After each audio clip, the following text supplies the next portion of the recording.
اس وقت ہونے والی مونسون کی بارشوں نے جو سندھ کے اندر تباہ کاریاں مچائی ہیں اور یہاں کے گوٹھوں کو خصوصاً اپر سندھ ضلع نوشہر و فیروز کے گوٹھوں کو مکمل طور پر تباہ کر دیا ہے۔ اس وقت ہم اپنی میڈیکل ٹیم کے ساتھ پہنچے ہیں گوٹھ سوراب خان سمرا، جہاں سینکڑوں کی تعداد کے اندر لوگ جو ہے وہ موجود ہیں، جن کے گھر تباہ ہو گئے ہیں، بالکل مسمار ہو گئے ہیں، ان کے لیے رہنے کے لیے چھت موجود نہیں ہے، کھانے کے لیے کچھ موجود نہیں ہے۔ تو ہمیں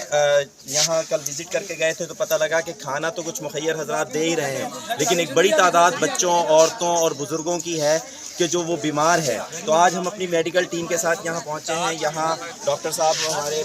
مریضوں کو معائنہ بھی کر رہے ہیں اور دوائیں بھی ایک بڑی تعداد میں لے کر آئے ہیں، لوگوں کو دے رہے ہیں، لیکن المیہ یہ ہے کہ پیسے دے کر بھی دوائی نہیں مل رہی۔ جو مارکیٹ میں اویلیبل دوائیں تھیں وہ ہم لے کر آئے ہیں، لیکن ہماری اہل ثروت لوگوں سے التماس ہے کہ ہمیں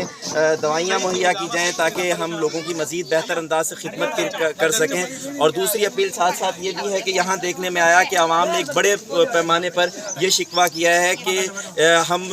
ہفتے بھر سے جو ہے وہ کھلے آسمان تلے موجود ہیں، گورنمنٹ کی طرف سے کوئی پوچھنے والا نہیں آیا، کسی نے سرپرستی نہیں، کسی نے داد رسی نہیں کی، کسی نے کھانے کا ایک پیکٹ نہیں دیا، کسی نے کوئی شامیانہ نہیں دیا، جو کہ ایک المیہ ہے کہ یہ قوم جو ایک عرصے سے جو ہے ایک ہی پارٹی کو سپورٹ کرتی آ رہی ہے اور مستقل جو ہے وہ اقتدار میں ہے، لیکن اقتدار کے کسی بھی مربوط گھوڑے نے کسی نے آ کر ان سے داد رسی نہیں کی، کسی نے آ کر نہیں پوچھا۔ ان کی چہروں پر دیکھنی پریشانیاں، مایوسیاں دیکھ کر بہت ہی افسوس ہوتا ہے اور لوگوں کی بے حسی کو دیکھ کر بھی بہت زیادہ افسوس ہوتا ہے۔